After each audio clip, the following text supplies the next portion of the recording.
जो बीजेपी का फोकस है वो कांग्रेस का आधार खिसकना केवल नहीं है, और न ही इस आधार पर भारतीय जनता पार्टी केरल में धीरे धीरे अपना आधार बना रही है कि कांग्रेस में फूट पड़ेगी, कांग्रेस के नेता विद्रोही होंगे, कांग्रेस की स्ट्रेटेजिक फेल्यूर होगी, उसके आधार पर हम भारतीय जनता पार्टी को केरल में दूसरी सबसे बड़ी पार्टी बनाएंगे या तीसरी सबसे बड़ी पार्टी बनाएंगे या सरकार में या सत्ता में आएंगे। भारतीय जनता पार्टी अपना आधार बढ़ा रही है, और आधार बढ़ाने में राजनीतिक पार्टियों का नहीं बल्कि सोशल ऑर्गेनाइजेशन का इस्तेमाल हो रहा है।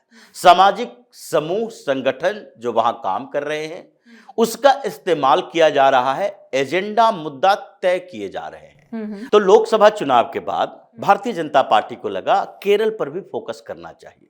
राजीव चंद्रशेखर जो केंद्रीय मंत्री थे उन्हें केरल भेज दिया गया। वो अच्छे संगठन करता है, पहले भी राज्यसभा सांसद रहे थे लेकिन निर्दलीय राज्यसभा सांसद थे। बड़े बिजनेस हाउसेस भी उनके पास है, बिजनेसमैन भी, काम भी अच्छा किया है, उनके अपने वहां टीवी चैनल भी हैं केरल के अंदर। तो कई सालों से राजनीति कर रहे थे भारतीय जनता पार्टी में आने से पहले।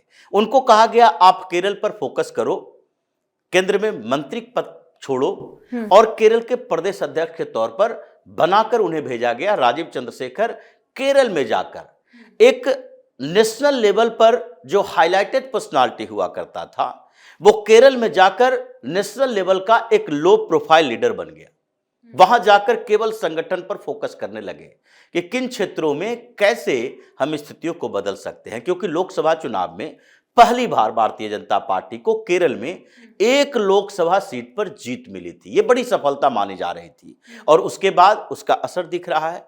तिरुवनंतपुरम में जहां से शशि थरूर सांसद हैं, वहीं से राजीव चंद्रशेखर लोकसभा चुनाव लड़े थे भारतीय जनता पार्टी के टिकट पर।